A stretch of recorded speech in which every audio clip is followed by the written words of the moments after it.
Cipher case का फैसला सुनाते हुए जज साहब को थोड़ी जल्दी थी। जज साहब साइफर केस का फैसला सुनाते ही कमरा अदालत से चले और खान साहब अपने रोस्टरूम में खड़े मुस्कुराते रहे। खान साहब इतने मुस्कुराए कि आप सोच नहीं सकते। लेकिन खान साहब का मुस्कुराना अदालत के लिए सवालिया निशान खड़ा रह गया। ये एक ऐसा सवालिया निशान है जो आने वाली नस्लें याद रखेंगी।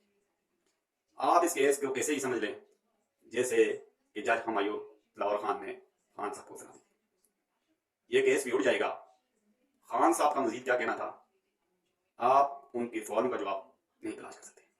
अब साइफर केस था क्या, आज पूरी दुनिया में ट्रेंडिंग बना था। ये वो चीजें हैं जो मीडिया पर नहीं जा रही। पूरी सोशल मीडिया में पूरी दुनिया में इस वक्त एक ही बयान चल रहा है कि साइफर था क्या, साइफर में ऐसा राज क्या था जो अभी तक आवाम को नहीं पता चले। बहरहाल साइफर के पास एक और केस आने वाला है, तोशा खाना केस। उसका भी फैसला होने वाला है और वो भी बड़ी तेज रफ्तारी से जारी है। जो साइफर का फैसला हुआ है वो बड़ी स्पीड से हुआ है। हालांकि आप और केस देखें तो उनकी पिटिशनें 10-10 साल तक दायर होती है, लेकिन खान साहब का फैसला चंद दिनों में दायर किया गया और चंद घंटों में ही सुना दिया गया। और उनकी टीम का कहना है कि ये फैसला जितनी स्पीड से आया था इतनी स्पीड से उड़ जाएगा। कौन मायूस ना हो, कौन खुशखबरी का इंतजार करे, पीटीआई के वर्कर्स खुशखबरी का इंतजार करें, क्योंकि मायूसी कुफर है और ना ही आपका कप्तान घबराया है और ना ही पीटीआई के वर्कर्स घबराएं। आप सब्र करें, इंशाअल्लाह कामयाबी हमारा हक में ही होगी।